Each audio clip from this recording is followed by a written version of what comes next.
Every summer, children drown who shouldn't, not because of the water. Their hearts stop during something ordinary because one gene can't do its job. The gene that resets your heart after every beat. Its name is KCNQ1. KCNQ1 sits on chromosome 11 and builds a protein called KV7.1, whose one job is to open a gate in a heart cell and let potassium out. That outward flow is the reset. It pulls the cell's charge back to zero after it fires, making room for the next beat. KV7.1 doesn't work alone. 4 copies form a pore, and a partner protein, KCNE1 or MinK, wraps around it to complete the channel, called IKS, tuned for the slow, sustained reset the heart leans on hardest when you push it. For decades, young people died in the water with no explanation. Then, in 1996, a team led by Mark Keating traced a chromosome 11 signal through 16 families and found the gene. 11 mutations, each breaking the same function. It was the most common cause of inherited sudden cardiac death in the young.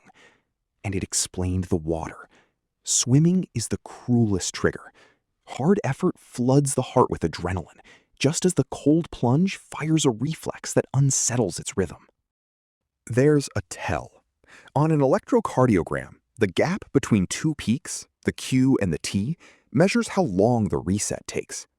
With a KCNQ1 mutation, that gap runs longer, sometimes by only a few milliseconds, but it holds the heart's window of vulnerability open too long. And the trigger is almost always movement. Here's what happens inside a heart cell with every beat. It fires. Sodium rushes in, calcium floods behind it. The voltage shoots up. Now it has to reset. And to reset, potassium must leave. The IKS channel opens slowly and carries potassium out in a long, steady stream. The voltage drops, the reset completes, the next beat fires on time. Now, push your heart. Start swimming. Adrenaline arrives, and a protein called pKa tags KV7.1 directly, telling it to open wider and faster. More potassium, quicker reset, your heart racing without losing its rhythm. IKS is the channel the heart needs most, exactly when you push it hardest. Now, have it. One copy of KCNQ1 is broken, half the channels missing or defective. At rest, the survivors may be enough. The QT runs a little long, but the heart holds. Then, you swim. Adrenaline calls for more current, but there aren't enough channels to answer. The reset doesn't speed up. The cell stays stretched and vulnerable while the heart beats its fastest. In that window, a rogue electrical whisper appears, an early after depolarization, and triggers another and another until the rhythm twists into torsades de pointe. It lasts seconds, or it doesn't stop. A child goes under, and it wasn't the water that stopped her heart. There's almost nothing to warn you.